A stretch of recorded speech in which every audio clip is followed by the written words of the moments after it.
Read from Joy Ladin's piece now, and I'm just going to do a small excerpt of her introduction, or her craft essay.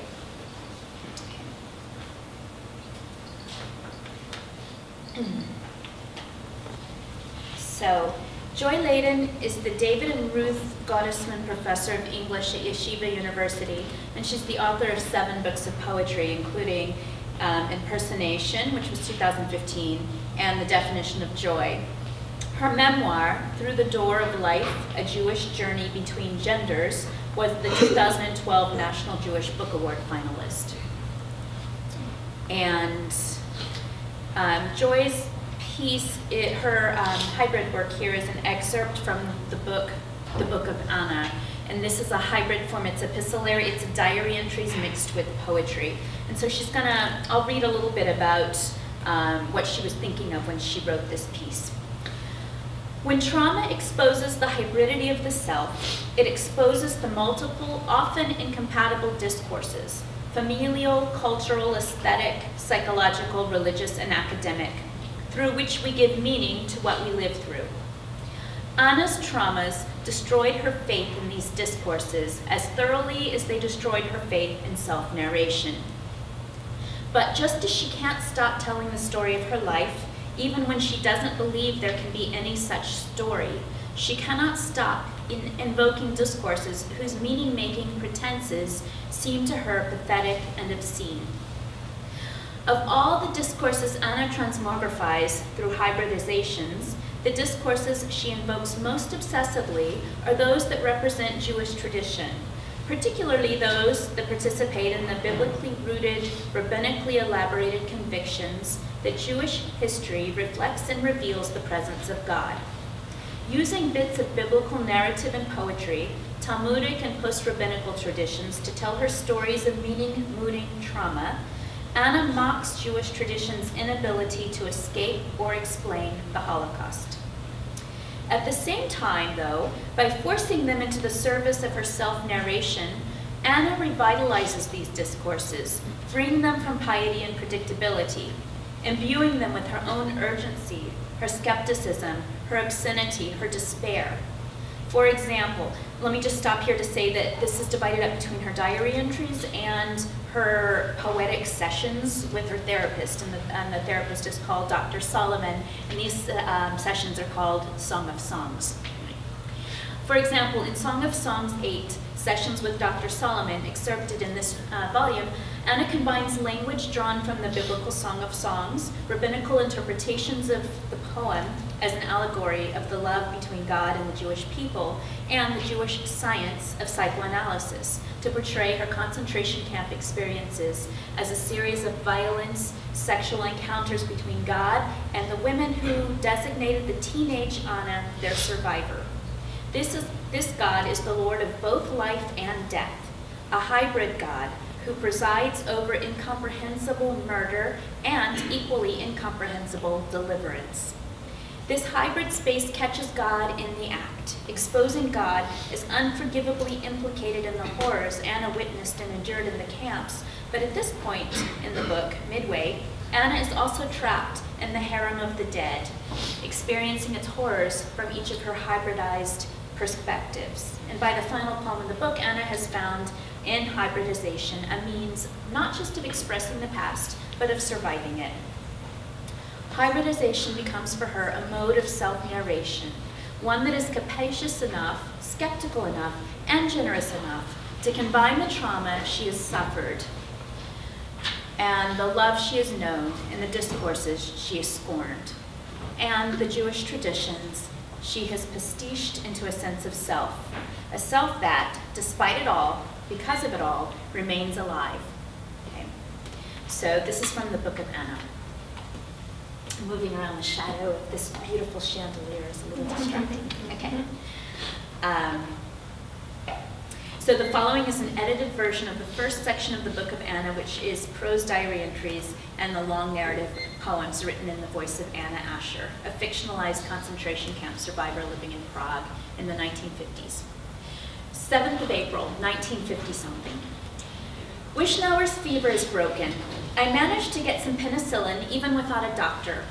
The pharmacist, like the grocer, finds my small talk very persuasive. Wishnauer would hate to admit it, but even for her, my job has its advantages. Soon Wishnauer will be well enough to throw me out of her apartment.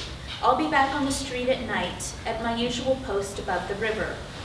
Many waters cannot quench love. I plan to keep reading that song made of songs. It's become a favorite, not just because of the sex, because God is so utterly absent that the rabbis decided, what else could they do, to see him everywhere.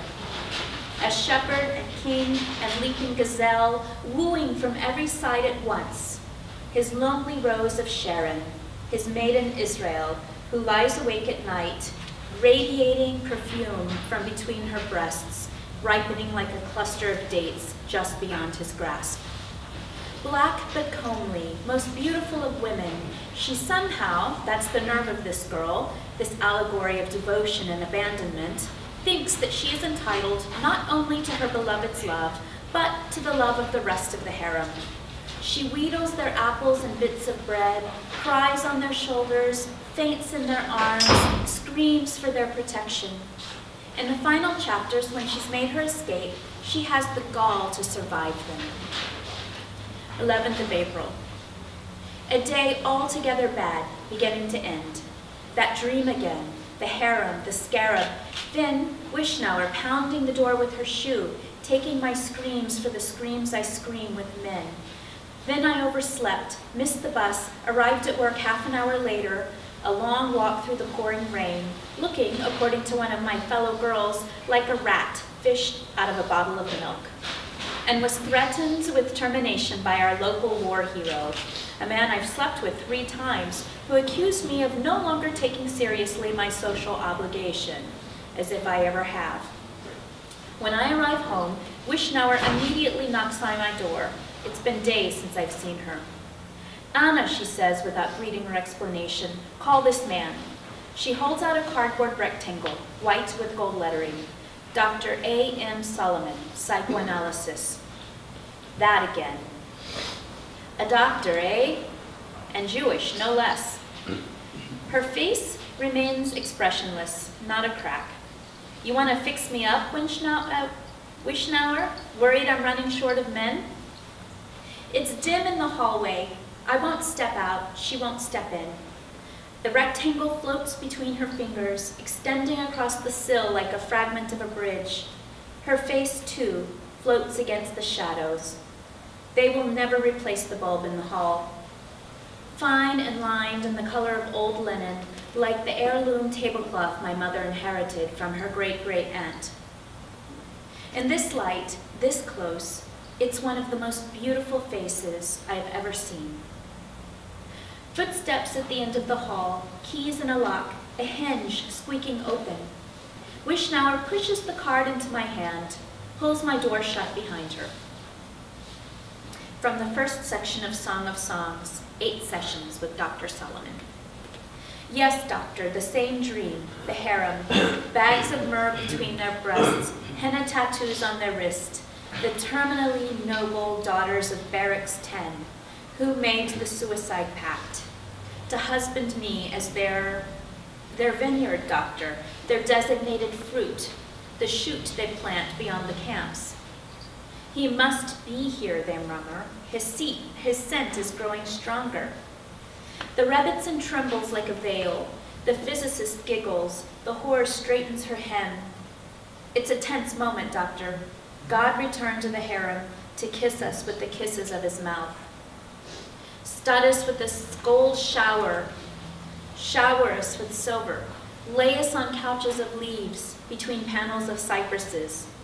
The Rebbitzin was right. The whore was a dangerous influence. The others shunned her. With me, she could reminisce. Soft Jewish boys, firemen, lawyers, grandfathers with whiskey on their breath. It was a living, doctor. No guns, no boots, just small dark rooms, need and nakedness.